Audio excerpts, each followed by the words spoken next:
Bismillahirrahmanirrahim. Assalamualaikum warahmatullahi wabarakatuh.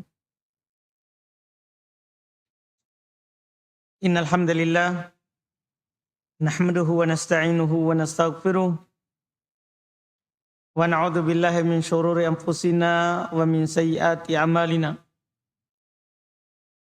May yahdihillahu fala mudhillalah wa may yudlil fala hadiyalah. Asyhadu an la ilaha illallah wahdahu la syarikalah wa asyhadu anna Muhammadan abduhu wa rasuluh sallallahu alaihi wa ala alihi wa ashabihi wa man tabi'ahum bi ihsan ila yaumiddin, amma ba'd.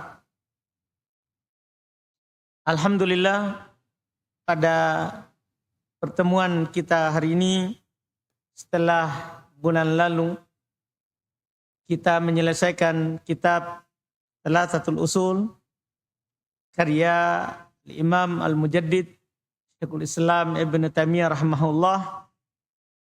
Di hari ini kita mulai di risalah tulisan pendek lagi seperti sebelumnya, yaitu kitab Al-Usul As-Sittah. 6 kaidah pokok di dalam Islam. Beliau seperti kebiasaan dari tulisan-tulisan yang kita lihat dan yang kita baca,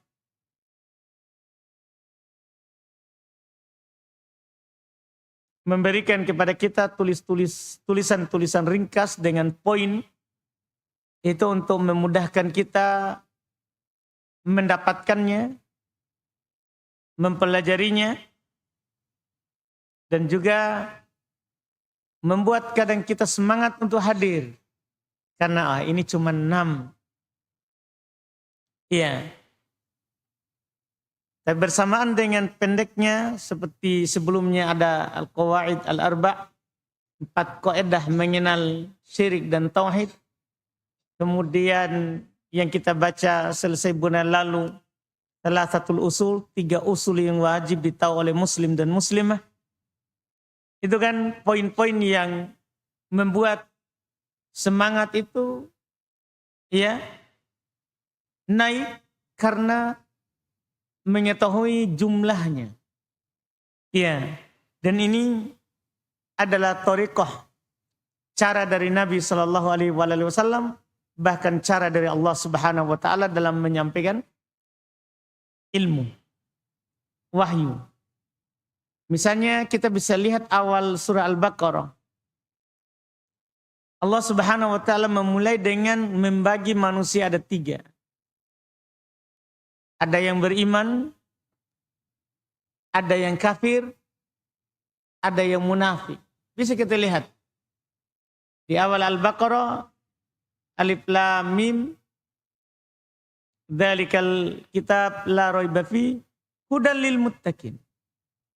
Kemudian diterangkan itu yang muttaqin, alladzina yu'minuna bil ghaib wa yuqimunas shalah wa mimma razaqnahum yunfiqun. Yang beriman kepada perkara gaib, mendirikan salat, mengeluarkan zakat. Ya, walladzina yu'minuna bima unzila ilaik wa ma unzila min qablik. Beriman terhadap kitab. Wa bil akhirati hum yuqinun, beriman terhadap hari akhirat. Setelah itu ditutup golongan pertama yang beriman, yang bertakwa. Ulaika ala hudam min rabbihim wa ulaika humul muflihun. Setelah itu disebutkan golongan kedua. Innal ladzina kafaru sawa'un 'alaihim a'andartahum am lam tundirhum la yu'minun. Ini golongan kedua. Sungguh orang kafir. Sama saja bagi mereka. Apakah kamu beri peringatan atau tidak? Mereka tidak akan beriman. Ini orang kafir. Iya, orang kafir. Kenapa? Sama saja diberi peringatan atau tidak? Allah sebutkan sebabnya. Dua ayat di ayat selanjutnya. Iya. Khatamallahu ala qulubihim wa ala sam'ihim wa ala absarihim ghishawah. Allah menutup hatinya, Allah menutup pendengarannya, dan di pandangan mereka ada penutup. Walahum adabun adzim. Ini penutup untuk golongan kedua, kafir. Setelah itu golongan ketiga. Wa minan nasi may yaqulu amanna. Wa minan nasi may yaqulu amanna. Wa ma hum bimu'minin. Di antara manusia ada yang berkata kami beriman. Tapi mereka tidaklah beriman. Ini golongan ketiga. Jadi sebutkan golongannya untuk memudahkan kita paham. Jadi ini cara sama dengan Nabi SAW. Sama dengan Nabi SAW. Kadang belum menyebutkan. Iya, misalnya belum sebutkan sabatun. Yudhilluhumullahu yaumal qiyamah. Fi dhillihi yauma la dhilla illa dhilluh. Ada 7 golongan yang Allah akan naungi pada hari kiamat. Yang tidak ada naungan kecuali naungannya. Disebutkan 7. Supaya kita mudah, oh ada 7 golongan. Padahal kalau kita melihat lebih dari 7 yang dinaungi. Tapi Nabi menyebutkan bukan untuk semuanya. Hanya untuk memudahkan dipahami dan dihafal. Serta dimengerti dan dijadikan sebagai pedoman. Ini yang diikuti. Iya, padahal bisa saja ini Qadul Arba, Thalathatul Usul, Usul Sittah, bisa jadi 1. Bisa jadi 1. Tapi disebutkan secara bertahap dan pakai poin supaya mudah didapat karena tipis, mudah dipelajari karena tipis, mudah dipahami juga karena diringkas. Sama ini dengan kitab yang kita akan pelajari, Usul Sittah. Beliau akan menyebutkan 6 perkara penting yang wajib kita tahu. Yang mana nanti di usul pertama, beliau akan menyampaikan yang paling dasarnya adalah kita harus ikhlas dan tinggalkan syirik. Itu di usul pertama. Yang mana kita sudah paham di Thalathatul Usul, sudah kita paham di Qawaidul Arba. Tapi beliau sampaikan ulang lagi karena ini menjadi dasar pokok agama. Kita harus ikhlas, tinggalkan syirik. Tinggalkan syirik. Kemudian setelah itu beliau sampaikan usul kedua, wajibnya bersatu. Wajibnya kita bersatu dalam agama dan melarang dari yang namanya berpecah belah. Kemudian usul ketiga, beliau menyampaikan masalah ketaatan kepada pemerintah. Karena tidak mungkin kita bersatu tanpa taat kepada pemerintah. Adanya perpecahan karena adanya yang memberontak. Adanya yang mau kudeta atau yang keluar dari ketaatan pemerintah. Atau membicarakan kebijakan pemerintah. Maka kita akan bersatu kalau kita taat pada pemerintah. Itu di usul ketiga. Usul keempat, beliau akan menjelaskan siapa ulama, siapa fuqaha. Supaya kita tidak tertipu dengan orang-orang yang menamakan dirinya ulama padahal bukan ulama. Atau orang menamakan dirinya ahli fikih padahal dia bukan ahli fikih. Jadi kita harus kenal siapa itu ulama, siapa itu ahli fikih. Kemudian di usul kelima belum menjelaskan siapa wali Allah dan siapa yang bukan wali Allah. Supaya kita paham ciri dari wali Allah, supaya kita kenal, oh berarti kalau ada yang mengaku kita kenal, oh ini bukan wali Allah. Ini bukan wali Allah. Kemudian di usul ke-6 di penutup, yaitu beliau membantah syubhat yang diletakkan oleh setan kepada kita kaum muslimin dengan pernyataan setan bahwa Al-Quran dan hadits ini tidak ada yang bisa memahaminya kecuali ahli ijtihad. Kecuali ahli ijtihad. Tidak bisa dipahami oleh orang sembarang. Akhirnya dengan nanti syubhat ini orang-orang awam takut baca Quran. Akhirnya dia bilang nanti kita harus dengar apa kata guru. Sehingga kalau gurunya tidak sebutkan dalil, dia terima juga. Dia terima juga. Ini 6 usul yang kita akan pelajari secara pendeknya seperti itu. Beliau akan uraikan satu persatu. Ya, dimulai dengan pendahuluan. Kata Al-Imam Al-Mujaddid Syekhul Islam Muhammad ibn Abdul Wahhab rahimahullah. Bismillahirrahmanirrahim. Seperti biasa, ini sudah kitab ketiga yang kita baca. Beliau selalu mengawali kitabnya dengan basmalah. Mencontoh Al-Quran, mencontoh Nabi, dan mencontoh para penulis sebelumnya. Yang memulai tulisannya dengan basmalah. Min a'jabil ujab. Di antara perkara yang paling ajib. Ya. Wa akbaril ayat. Dan ayat yang paling besar. Ad-dalati ala kudratil malikil ghallab. Yang menunjukkan atas maha mampunya Allah. Yang maha menguasai dan maha mengalahkan. Sittatu usulin. Ada 6 usul. 6 pondasi dasar dalam Islam. Bayyanahallahu ta'ala. Yang Allah subhanahu wa ta'ala jelaskan. Bayanan wadihan dengan penjelasan yang sangat jelas. Lil awam. Penjelasan yang sangat jelas bagi awam. Tidak perlu kita jadi ulama untuk mengerti ini masalah.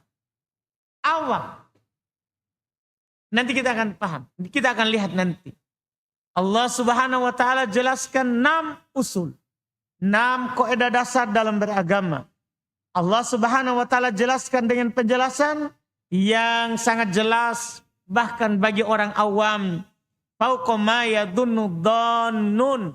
Di atas sangkaan orang-orang menyangka. Artinya dia tidak sangka bahwa ini agama sangat jelas ternyata. Dengan menjelaskan nanti dengan melihat 6 usul ini. Tapi summa ba'da dzalika, kemudian setelah itu, ghalata fiha katsirun min adzkiya'il alam. Salah padanya kebanyakan dari orang-orang cerdasnya alam ini. Misalnya masalah tauhid. Harus kita menyembah Allah saja meninggalkan syirik. Berapa di sana orang yang menganggap dirinya cerdas tapi tidak paham tentang itu. Jatuh bahkan dalam syirik. Iya.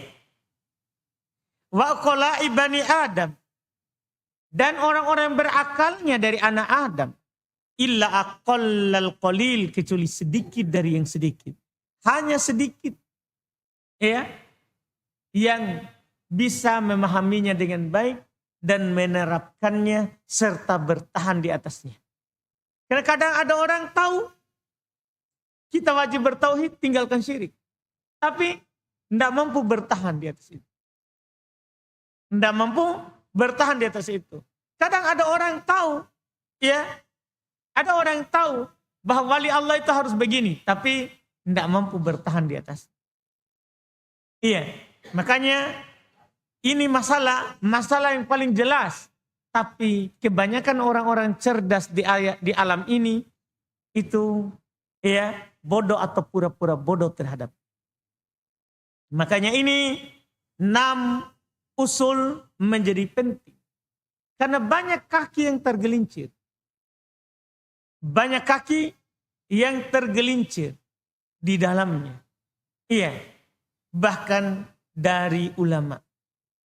Bahkan dari orang yang cerdas. Kita akan melihat nanti, beliau akan membandingkan. Iya. Karena di sini beliau tidak seperti Thalathatul Usul sebelumnya. Yang hanya menyebutkan yang wajib kita tahu. Di sini beliau sudah mulai menyebutkan lawannya. Iya, menyebutkan lawannya. Kata beliau al-aslul awal. Usul pertama. Yang wajib juga kita tahu. Ikhlasul dini lillahi ta'ala wahdahu la syarika. Wajib kita mengikhlaskan agama ini seluruhnya untuk Allah, tidak satu-satunya dan tidak ada sekutu baginya. Ini usul. Ini yang harus kita pahami. Iya, wajib kita mengikhlaskan agama ini untuk Allah semata, tidak ada sekutu bagi. Allahumma sholli benar. Iya. Tidak ada sekutu baginya.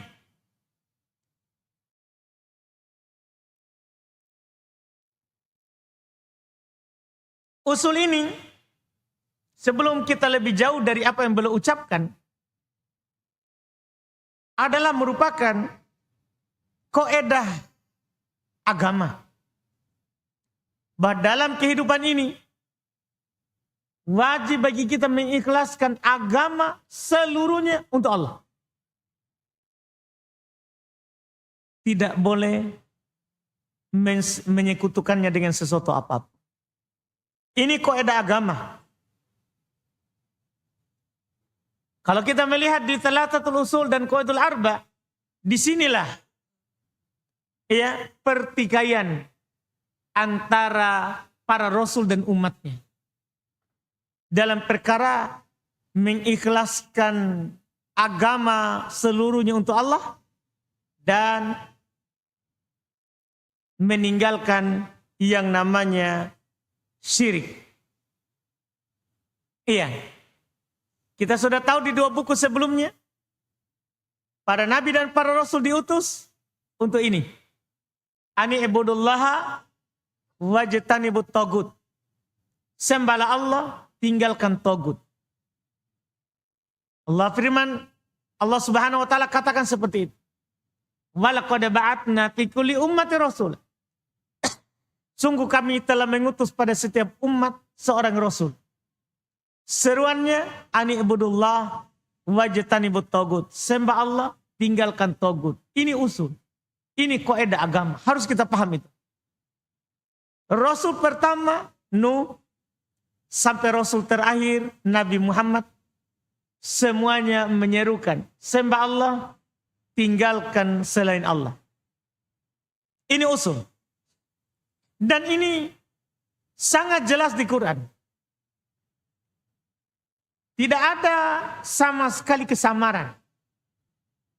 Kalau kita baca ayat-ayat di Quran, tadi itu yang saya baca. Ani ibudullah wajtanibut tagut. Sembah Allah, tinggalkan tagut. Siapa yang tidak jelas itu ayat? Itulah yang beliau katakan tadi. Beliau jelaskan dengan sangat jelas. Dipahami oleh orang awam. Iya. Kalau saya bertanya kepada kita yang hadir. Ini seruan para rasul. Sembah Allah, tinggalkan selain Allah. Sama enggak? Ini ayat. Ini cuman mau dibuktikan tadi, ucapan penulis. Bahwa 6 kaidah ini, sebenarnya kaidah tidak ada kesamaran sama sekali. Cuman banyak orang yang menyamarkan. Iya. Kita kalau baca lagi ayat kedua misalnya. Iya, baca ayat kedua. Wa'budullaha wa la tusyriku bihi syai'a. Sembahlah Allah, jangan menduakan Allah dengan sesuatu apapun. Ini ayat sekedar kita dengar begitu, kita paham. Sembah Allah, jangan duakan. Siapa yang tidak paham ini ayat? Sembah Allah, jangan duakan Allah dengan apapun, syai'an, dengan apapun. Sama enggak ini ayat? Siapa kira-kira di antara kita yang tidak paham ini ayat? Sembah Allah, jangan duakan Allah dengan sesuatu. Ini ucapan penulis tadi. Usul pertama ini di antara hal yang membuktikan apa yang belum bilang tadi. Perkara yang sangat menakjubkan adalah 6 usul ini. Allah jelaskan dalam Al-Quran dengan sangat jelas dipahami oleh orang awam. Cuman banyak orang yang berilmu tergelincir. Sekarang kita cuma ingin bukti saja sedikit. Anggaplah kita ini orang awam. Siapa orang pertama baru pengajian? Di antara kita ini. Tidak ada yang baru ya. Orang lama semua ini. Orang lama semua ini. Alhamdulillah. Tidak ada yang baru. Ini anak pondok. Siapa yang baru masuk pondok? Ya, enggak ada ini. Woi, lama semua. Hah? Hah? Siapa yang paling baru? Ini anak ini. Kita. Ini ayat. Ini ayat. Allah katakan, sembah Allah, jangan duakan Allah dengan sesuatu apapun. Anak kecil. Berapa umur tak? 15. Sudah lu tamyiz ya. Sudah usia tamyiz namanya. Sudah mau balik. Sudah mimpi basah. Jangan tidak tahu mimpi basah. Iya. Jadi ini Allah bilang ini. Allah bilang. Kata saya kan tadi bilang begini. Ini 6 usul ini. Allah jelaskan di Quran. Sangat jelas. Bahkan bagi orang awam. Orang awam itu maksudnya orang yang tidak pernah belajar. Orang tidak pernah belajar. Tentunya ini anak-anak belum belajar usul sittah ini. Ketika dikatakan ini. Sembah Allah. Jangan kamu duakan Allah dengan sesuatu apapun. Kamu mengerti enggak ini? Ini ucapannya Allah ini. Sembah Allah jangan duakan. Ini 15 tahun baru tamyiz. Bagaimana kalau bapak-bapak yang sudah balik, yang akalnya sudah sempurna. Iya. Tidak ada orang yang samar ini ucapan. Ini bukti ucapan saya tadi. Bahwa 6 usul ini terang sebenarnya. Cuman banyak dari orang cerdasnya di alam ini. Yang masih menyembah selain Allah. Padahal paham ini ayat. Sembah Allah. Jangan duakan Allah dengan sesuatu apa. Tidak ada samar sama sekali ini ayat. Ini ayat muhkam. Ayat yang jelas artinya. Tidak perlu kajian. Cukup dibacakan artinya, orang paham. Sembah Allah, jangan kamu duakan dengan apapun. Oh berarti harus saya sembah yang di langit. Tidak boleh saya sembah pohon, batu, matahari, laut, bulan, sungai. Tidak boleh. Kuburan, tidak boleh. Karena Allah larang. Jangan duakan. Inilah yang beliau katakan tadi. Dan beliau katakan, wa bayanu diddih. Dan Quran menjelaskan lawannya. Jadi Quran itu memerintahkan kita bertauhid. Menyembah Allah saja. Dan Allah menjelaskan lawannya. Alladhi huwa syirku billah. Yaitu syirik kepada Allah. Dan kata beliau, wa kaunu aktsaril Quran fi bayani hadzal asl. Kebanyakan Quran menjelaskan ini usul. Bahkan Ibnul Qayyim rahimahullah taala pernah berkata, Quran dari awal sampai akhir, dari Al-Fatihah sampai An-Nas, itu menjelaskan ini usul. Kan Quran itu hanya beberapa jenis bentuk kandungannya. Pertama, perintah beribadah kepada Allah. Itu kan jelas. Kedua, jangan beribadah kepada selain Allah. Ketiga, ada ahkam, hukum, wajib, sunnah. Ini kan uraian cara menyembah Allah. Ada kisah. Di dalamnya terdapat apa? Bagaimana para rasul mendakwakan kaumnya. Bagaimana yang taat. Bagaimana yang menentang. Pokoknya Quran dari awal sampai akhir menjelaskan tauhid dan menjelaskan lawannya syirik. Iya.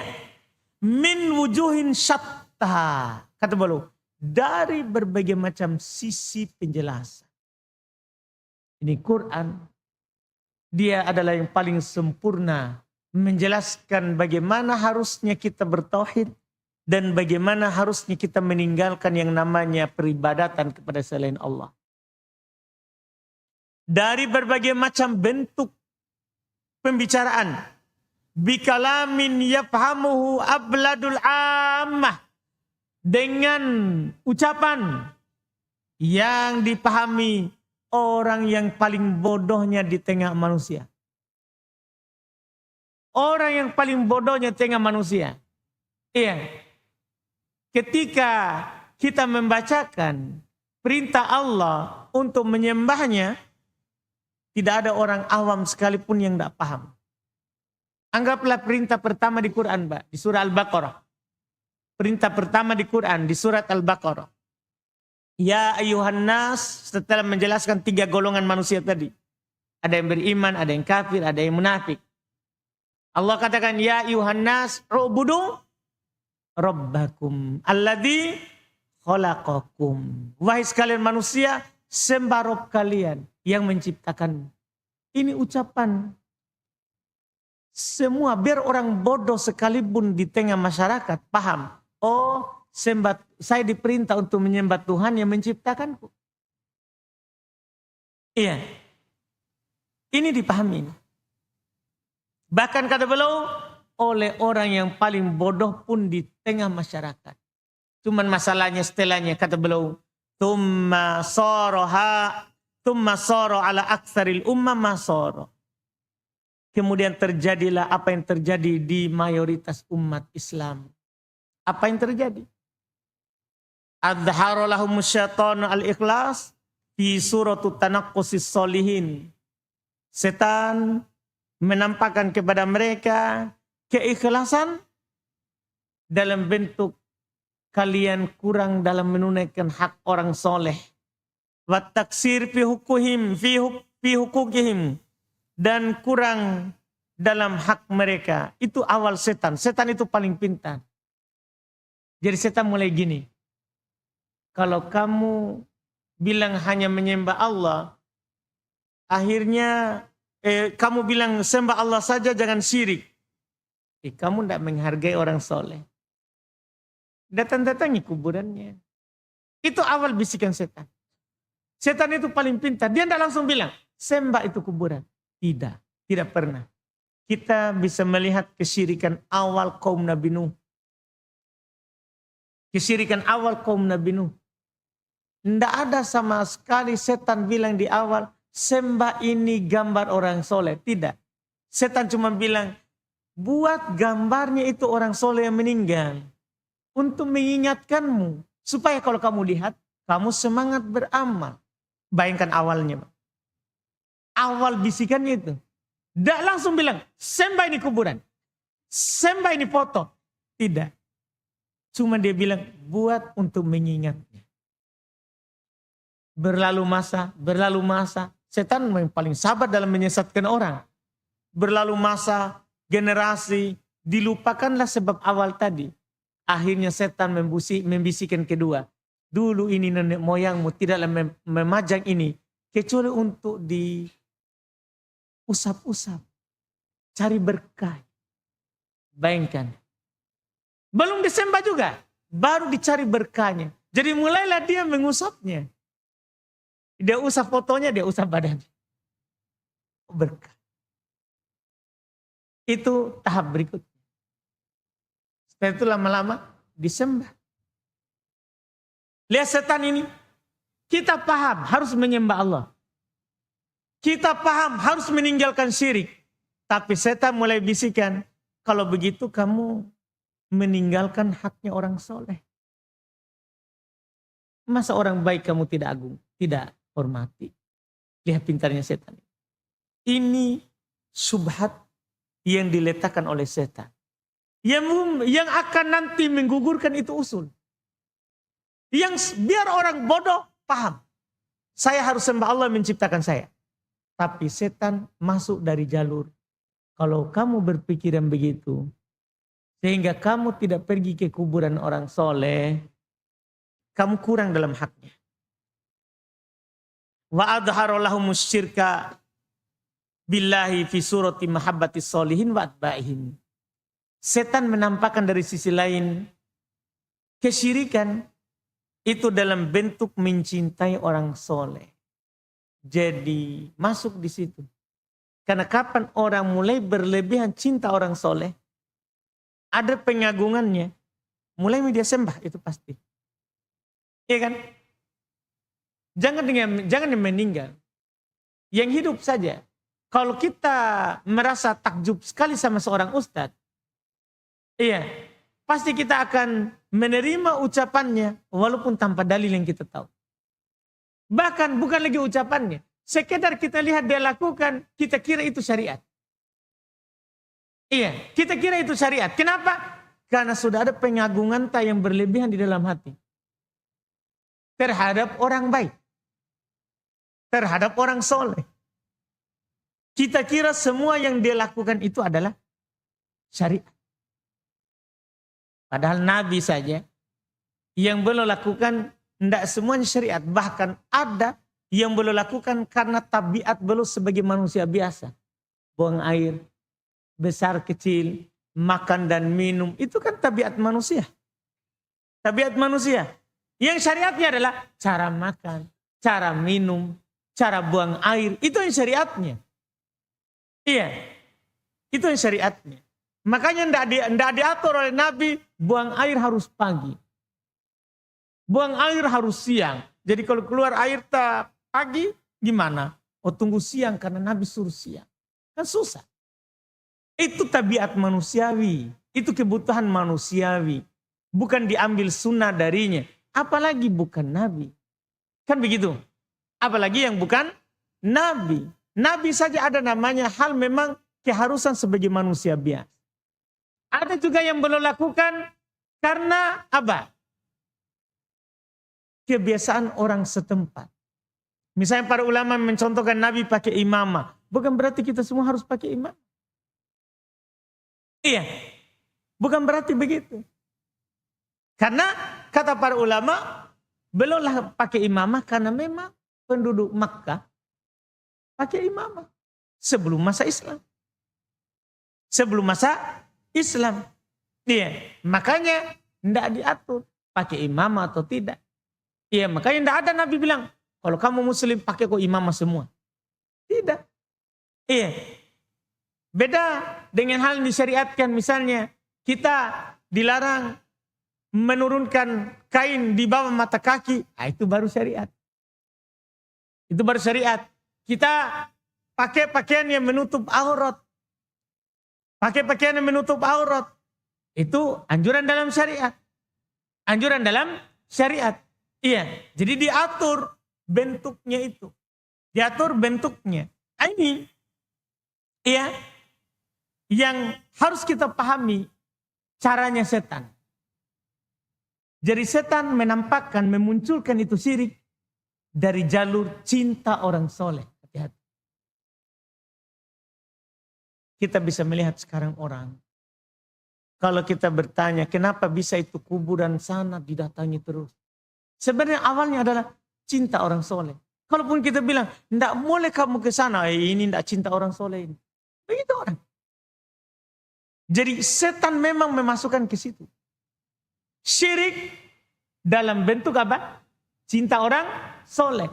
Orang yang bertauhid. Tidak cinta orang soleh. Bayangkan subhatnya setan. Dan ini subhat kuat sekali. Dengan dalil cinta orang soleh. Di situ masuk syirik. Iya. Makanya Nabi kita menutup ini. Ketika datang sahabat yang berlebihan memuji beliau. Beliau langsung bilang. La tutruni. Jangan berlebihan dalam memujiku. Karena kapan berlebihan. Nanti bisa Nabi disembah. Nabi langsung bilang. Kulu biqaulikum. Silakan kalian berucap dengan ucapan kalian. Tapi jangan berlebihan. Jangan berlebihan. Karena orang Nasoro, kata Nabi, menyembah Isa karena berlebihan dalam mengkultuskan Isa. Akhirnya mereka jadikan Isa Tuhan. Makanya Nabi larang. Nabi kita larang. Memujinya. Iya. Bahkan terkait dengan kuburan Nabi. Walaupun kita wajib cinta Nabi Muhammad SAW. Tapi kuburan Nabi belum berkata, la taja'alu qabri idan. Jangan jadikan kuburanku sebagai sesuatu yang rutin didatangi. Wala taja'alu qabri wathanan yu'bad. Jangan jadikan kuburanku sebagai berhala yang disembah. Bayangan. Itu menutup pintu syirik. Bahkan Nabi berkata sebelum wafat. La'anallahu al-yahud wan nasara ittaqadu kubur anbiya'ihim masajida. Allah melaknat Yahudi Nasara yang menjadikan kuburan para nabinya sebagai tempat ibadah. Karena bahaya ini. Inilah caranya setan. Caranya setan memasukkan syirik dalam bentuk cinta orang soleh. Kalau kita tidak ke sana, kita akan dikatakan kamu kurang menghargai orang soleh. Kamu kurang menunaikan hak mereka. Ini setan. Iya, sehingga masalah ini kadang menjadi tertutup. Karena orang kan tidak bilang syirik. Kan orang tidak bilang syirik. Ini bukan syirik ini. Kita mencintai orang soleh. Dia tidak namakan syirik. Ketika kita bilang syirik itu kamu berdoa di situ. Dia bilang ini tidak menghargai orang soleh. Ini tidak menghormati orang soleh. Bahkan kita mungkin lihat berita-berita yang viral ketika kita menyentuh kuburan yang mereka besarkan. Mereka akan bilang apa? Oh ini adalah tidak menghargai syekh kami, kiai kami. Paham kan? Akhirnya dipermasalahkan. Iya. Jadi sudah dijadikan, sudah diterima itu syubhat setan. Sehingga asal yang paling jelas tadi jadi samar. Belum lagi syubhat yang lain, itu baru satu yang belum sebut. Itu baru satu yang belum sebut. Iya. Syubhat yang lain kan setan nampakkan betul. Bahwa berkah betul kalau ke sana. Itu kan hanya tambahan, tapi syubhat awal ini. Kenapa bisa mereka sampai ke sana, diagungkan itu kuburan? Syubhat ini. Pertama, tunaikan hak orang soleh. Datang ke sana. Datang ke sana, akhirnya dia sumbang. Kasihan ini peninggalan orang soleh. Begitu. Lama-lama kebiasaan. Mencintai orang soleh jadi pengantar kepada syirik. Menjadikan asal yang paling jelas dan dipahami oleh orang awam sekalipun menjadi samar. Asal yang jelas, orang awam sekalipun paham bahwa kita harus menyembah Allah saja. Tidak boleh menduakan dengan siapapun. Di salah satu usul kita sudah lewatkan. Tidak boleh kita duakan dengan Nabi. Tidak boleh kita duakan dengan malaikat. Apalagi selain. Apalagi orang soleh. Yang bukan Nabi. Bukan malaikat. Bukan malaikat. Iya. Ini yang harus kita pahami. Ini asal yang pertama. Bersamaan dengan jelasnya. Quran dari awal sampai akhir menjelaskan usul ini. Ada saja celah yang menjadikan usul ini menjadi kabur. Iya. Menjadi samar. Padahal dia adalah hal yang sangat terang benderang. Nah ini yang membuat kita harus kita belajar yang namanya tauhid. Jangan sampai kita kena juga syubhatnya. Iya. Banyak sekarang di sana itu ada orang kalau ustadznya, syekhnya minum. Wah dia rebutan bekas minumnya. Sebenarnya kita tahu awalnya apa? Karena cinta kepada syekhnya. Itu awalnya. Akhirnya dia meyakini bekas minum syekhnya apa? Berkah. Padahal berkarat kan bisa. Kita paham tak? Jadi itu orang.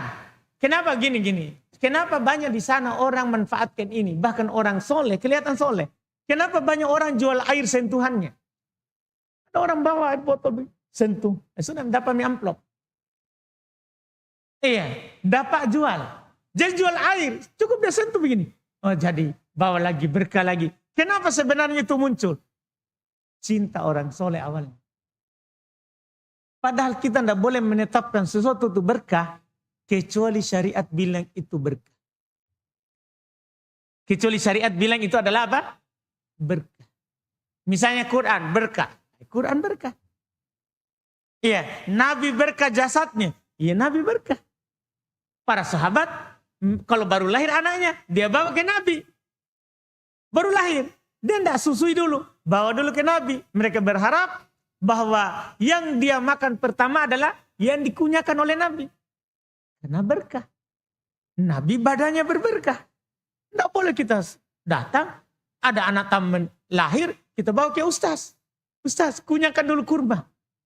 Tidak ada. Sahabat tidak membawa ke Abu Bakar setelah meninggalnya Nabi. Sahabat tidak membawanya ke Umar setelah meninggalnya Nabi. Tidak membawa ke Utsman, tidak membawa ke Ali. Karena hanya ada nabi-nabi yang dijelaskan berkah air liurnya. Nabi. Iya. Tidak ada penjelasan yang lain. Iya. Makanya tahnik itu sunnah khusus Nabi. Jangan kita samakan diri kita dengan Nabi. Lahir anak tak. Langsung bilang, kunyakan dulu abi itu. Iya, dikasih tahnik judulnya. Iya, akhirnya anaknya kadang dapat virus. Sebab karena apa? Yang masuk pertama harusnya air susu ibunya yang terjaga di dalam. Air liurnya bapaknya yang sudah sembarang memakan.